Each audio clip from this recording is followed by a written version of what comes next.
Au nom du Père, du Fils et du Saint-Esprit. Amen. Mes très chères sœurs, mes très chers frères et sœurs qui nous regardez, nous célébrons aujourd'hui le prophète Élisée. C'est un des grands prophètes de l'Ancien Testament. Et il fut le disciple d'Élie. Disciple, et on pourrait même croire à une espèce de transmission bien plus profonde. Vous voyez devant vous, sur l'icône que j'ai installée ce soir, Élie qui part vers le ciel dans un char de feu. Car en effet, le livre des rois nous indique que le prophète Élie a été emmené dans un char de feu. À ses pieds, Élisée qui le regarde partir. Et il reçoit le manteau. Élie va comme transmettre sa puissance prophétique à Élisée par le moyen de son manteau. Quand on met un manteau, on se couvre. Et par ce moyen-là, symbolique, Élie va couvrir son disciple Élisée par sa puissance prophétique, par sa grâce. Ce manteau qui d'ailleurs fait des miracles. Quelques heures avant sa mort, Élie frappera les eaux du Jourdain avec son manteau. Il le roulera en boule, il tapera un grand coup sur le Jourdain et le Jourdain va s'ouvrir en deux pour qu'il puisse traverser. Puis, il meurt. Élisée va refaire de même. Il va prendre le manteau, le rouler en boule comme l'a fait Élie, et frapper les eaux du Jourdain qui vont à nouveau s'ouvrir. Ainsi, ceux qui l'accompagnent reconnaîtront que l'esprit d'Élie est en Élisée. Alors je précise tout de suite que c'est une transmission prophétique et en aucun cas une réincarnation comme je l'entends. Je l'ai déjà entendu et je l'entends encore. Parce que justement, les ésotéristes de tout poil qui militent pour la réincarnation, et même malheureusement beaucoup de chrétiens qui y croient, utilisent ce passage de la Bible pour justifier leur théorie en disant « mais là on en a la preuve ». Non, c'est une transmission prophétique comme un père spirituel peut transmettre ses capacités, par la grâce et la volonté de Dieu bien entendu, à un disciple. Je pense à deux autres personnes, sainte Alphonsine de Gazinée, dont nous vénérons les reliques ici, qui, avant de mourir, a transmis son don de guérison à Monseigneur Giraud, son disciple. Il n'y a aucun cas de réincarnation là-dedans, c'est une transmission. Élisée nous est connu par d'autres grâces aussi, notamment le fait qu'il ressuscite Naham, le Syrien. Le Christ, c'est d'ailleurs la seule fois où le Christ, dans les évangiles, va citer le prophète Élisée. Le livre des rois consacre tout un chapitre à nous raconter cette guérison. Et il y a un autre moyen qui nous permet de connaître Élisée, et Martine nous en a fait la lecture dans justement le passage du second livre des rois. Élisée qui a guéri la stérilité de l'eau par le sel. Et bien c'est tout simplement ce passage des Écritures qui fait que dans l'Église, celle qui respecte encore le rite traditionnel, donc les communautés qui célèbrent encore en latin ou l'Église gallicane, on verse du sel dans l'eau pour la bénédiction de l'eau. C'est comme l'a fait le prophète Élisée, et d'ailleurs le rituel de bénédiction de l'eau nous le dit, quand on bénit le sel, sois béni toi qui, comme le prophète Élisée t'utilisa pour guérir la stérilité de l'eau, nous te demandons, ainsi de suite. Et on pourrait se poser la question, et c'est là qu'on voit, je dirais plutôt, c'est pas se poser la question, c'est qu'on voit la grâce divine. Parce que vous savez pertinemment que si vous voulez stériliser quelque chose, vous versez du sel. On disait bien qu'Attila, avant de partir, il versait du sel dans les champs pour que plus rien ne pousse. On sait aussi que si on veut tuer les mauvaises herbes, il suffit de déverser un gros sac de sel et de le diluer dans de l'eau et de verser l'eau sur les pierres, les mauvaises herbes ne poussent plus. Eh bien, spirituellement parlant, on fait tout l'inverse. Le prophète Élisée a versé du sel dans la source des eaux pour qu'elles redeviennent pures, qu'elles soient purifiées du malin, parce qu'en fait ces eaux étaient tout simplement possédées par un esprit diabolique. Et le sel permet d'exorciser les objets, les personnes et l'eau. Ainsi, quand nous bénissons l'eau bénite traditionnelle, notamment celle qui sert pour bénir les maisons, nous exorcisons le sel et nous le bénissons, puis nous exorcisons l'eau et nous la bénissons, puis nous mélangeons les deux ensemble et on reprononce une bénédiction sur le mélange. Le sel devient source de vie parce qu'il nous permet de détruire le mal, de chasser le malin. Donc vous voyez qu'Élisée est resté, il nous a marqués. Enfin, Élisée est aussi un des deux grands pères prophétiques de l'ordre du Mont Carmel. On connaît tous et tous les Carmes, les Carmélites. Sainte Thérèse de l'Enfant Jésus était carmélite, Thérèse d'Avila, Élisabeth de la Trinité, Marie de Jésus crucifié, et j'en passe, parce que c'est un des ordres qui a quand même produit une très grande quantité de saints. Ils sont, l'ordre du Carmel est totalement inspiré des prophètes Élie et Élisée. Nous l'avons lu aussi juste à l'instant. Ils retournèrent vers le mont Carmel.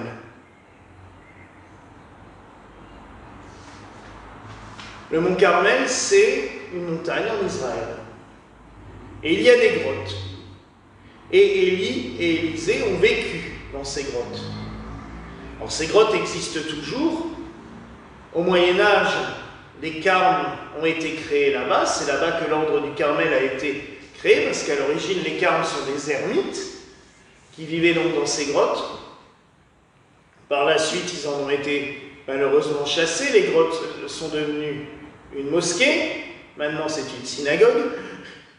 Mais tous les ans, pour le 14 juin, la fête de Saint-Élisée, aujourd'hui, la communauté juive laisse l'accès aux grottes de la synagogue pour que les pères carmes et les sœurs carmélites puissent venir célébrer la messe de leur saint patron. Donc c'est un lieu très œcuménique maintenant aussi, enfin très interreligieux. Les carmes ont hérité de cette spiritualité, je dirais prophétique, c'est-à-dire de se mettre en oraison. C'est peut-être pour ça aussi qu'il y a beaucoup de saints dans cet ordre, parce que chez les carmes, ce qui privilégie avant tout, c'est le silence et l'oraison. C'est-à-dire que pendant plusieurs heures par jour, les religieux ou les religieuses se mettent au cœur de l'Église en silence et entrent en oraison. C'est-à-dire qu'elles font taire le mental, le cerveau, pour ouvrir leur cœur afin que Dieu leur parle directement. Je peux vous dire que c'est tout sauf simple. Faire taire le cerveau, c'est... Entre nous, moi je pense que la seule méthode pour arriver à faire taire mon cerveau, c'est de le démonter, de le plonger dans un ballon de javel, et peut-être pendant ce temps-là, j'arriverai à le faire taire, parce que j'ai jamais réussi vraiment à éteindre la machine complètement. J'admire l'ordre du Carmel avec cette dévotion. Mais c'est quelque chose de typiquement oriental, puisque les pères d'Orient le font régulièrement avec la prière de Jésus. Donc les carmes ont hérité d'Élie et d'Élisée ce don de l'oraison, ce don de laisser parler Dieu en nous, ce qui permet aussi facilement d'avoir des dons prophétiques. Élie et Élisée ont pu annoncer des grandes nouvelles, ont pu prophétiser des choses parce qu'ils étaient en contact permanent avec Dieu.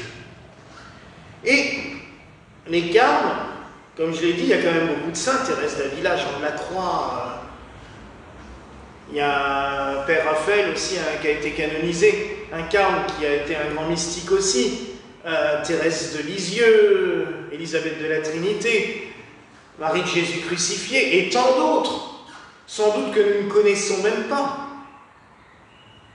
ont été bénéficiaires de ces grâces. Nous les connaissons parce qu'ils ont mis par écrit les lumières divines, je dirais, qui leur venaient dans la prière. Mais cela vient donc de ce prophète Élisée et du prophète Élie. Et vous savez que les carmes ont aussi une particularité, vous l'avez peut-être vu parce que leur habit est facilement... Et puis c'est surtout qu'on voit ça, les statues de Sainte Thérèse partout. La robe est brune, mais ils ont un grand manteau beige clair au-dessus d'eux pour les offices. Et bien c'est le manteau d'Élie. C'est la tradition du manteau d'Élie. Ce manteau qui a été vecteur de bénédiction et de protection pour Élisée, mais aussi vecteur de transmission de la grâce, du miracle prophétique. Et ce manteau d'Élie transmis à Élisée m'a fait penser à quelque chose avant, en montant les escaliers, à un autre manteau. Parce que la fête du prophète Élie, c'est le 20 juillet. C'est le jour où on célèbre l'ascension d'Élie, donc quand il monte sur son char de feu. Et donc le jour où il a transmis son manteau à Élisée. Et bien c'est ce même jour-là que l'ancienne église copte, et nous avons gardé nous cette tradition, célèbre la nativité de Saint Joseph. Et vous vous souviendrez aussi que de Saint Joseph, nous n'avons que très peu de reliques, puisque son corps a été assomptionné, et donc nous n'avons, pour toute relique au monde, que son bâton, sa ceinture, à Joinville, et son manteau. Et c'est par son manteau qu'il procure le plus grand nombre de grâces et de miracles. Et là où c'est encore plus cocasse, mais je sais très bien que c'est petit clin d'œil du ciel, c'est à une carmélite qu'on doit la dévotion au manteau de Saint Joseph, à Sainte Thérèse d'Avila, qui disait que jamais elle ne s'était mise sous le manteau spirituellement sous le manteau de Saint Joseph sans avoir été exaucée. Eh oui, ce manteau, c'est comme se mettre sous la protection de quelqu'un. Et quand nous faisons la prière du manteau, puisque c'est celle qui est devant l'autel de Saint Joseph, cette prière qui est sur le petit panneau d'affichage et qu'on dit, enfin moi personnellement je la dis à chaque fois que je passe devant l'autel, et que vous allez sur les images reliquaires, ben c'est pour spirituellement se mettre sous la protection de Saint Joseph, et peut-être aussi recevoir un petit peu de sa grâce et de sa bénédiction. Et je dis que si plusieurs centaines d'années après le prophète Élie et sa mort, est né Saint Joseph, dont la principale émotion serait le manteau de Saint Joseph, ce n'est pas pour rien. Comme si Élie avait transmis aussi en Saint Joseph, qu'on considère d'ailleurs comme le dernier patriarche de l'Ancien Testament, Saint Joseph. Vous savez, on en parle dans le Nouveau Testament, mais il incarne encore la fin de l'Ancien. Jean-Baptiste est considéré comme le dernier prophète de l'Ancien Testament, puisqu'il annonce le Christ, et Joseph est considéré comme le dernier des patriarches de l'Ancien Testament, parce qu'il fait la fin et il transmet, je dirais, le nouveau. Donc, comme si Élie avait voulu, par Saint Joseph, transmettre la grâce. Ce qui est d'autant plus, je pense, vérifié, puisque Saint Joseph est aussi le patron, le saint patron de l'ordre du Carmel, avec Élie et Élisée. Thérèse d'Avila, quand elle a restauré l'ordre du Carmel, a dit Saint Joseph doit être aussi le saint patron de l'ordre du Carmel. Et d'ailleurs, tous les Carmels que Sainte Thérèse d'Avila a créés s'appelaient Carmel Saint-Joseph. Et on va ajouter le nom de la ville, parce qu'à un moment donné, on s'en sortait plus, parce qu'il y avait des Carmel Saint-Joseph partout. Et même à Paris, le premier Carmel s'appelait Carmel Saint-Joseph. Donc, vous voyez, mes frères et sœurs, à quel point il y a une transmission entre les deux. Et je terminerai parce que c'est tellement beau de se mettre sous la protection d'un saint, le manteau de Saint-Joseph. Depuis que nous avons cette petite parcelle infime, presque microscopique, du manteau dans le reliquaire, nous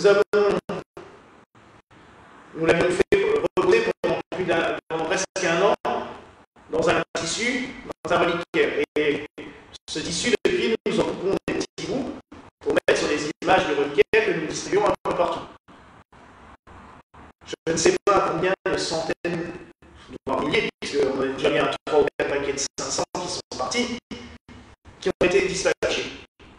Et là, aujourd'hui, il y a même un petit morceau de relique qui est parti jusqu'aux États-Unis. Donc, vous voyez, le manteau d'Élie, le manteau d'Élisée qui s'est propagé dans le Carmel, annonçait aussi le manteau de Saint-Joseph qui se propage dans le monde. Mais tous ces symboles de protection, c'est peut-être aussi pour nous rappeler qu'il y a un manteau bien plus grand, bien plus puissant, bien plus merveilleux. C'est le manteau de Dieu qui nous couvre, qui veille sur nous. Et dès que nous avons le moindre souci, qu'est-ce qu'il fait? Il lève les plis de son manteau pour nous prendre sous son aile, comme la statue de Saint Joseph en bas qui prend l'enfant Jésus sous son manteau. Et bien c'est exactement cela, mes frères et sœurs. Donc, ce soir, remercions encore une fois le Seigneur pour ses grâces, pour tous ces liens prophétiques qu'il nous donne, pour cette transmission aussi de ses dons. Et supplions le prophète Élisée que le Seigneur fasse encore surgir de nombreux et saints prophètes dans l'Église. Je ne parle pas des faux prophètes, je ne parle pas de ceux qui se disent prophètes pour tuer le Christ. Au contraire, ceux qui annoncent le Christ, qui donnent à l'Église un nouvel élan, un nouveau souffle, et qui nous permettent toujours de célébrer le Trinité d'amour, Père, Fils et Saint-Esprit. Voilà la grâce que nous souhaitons ce jour.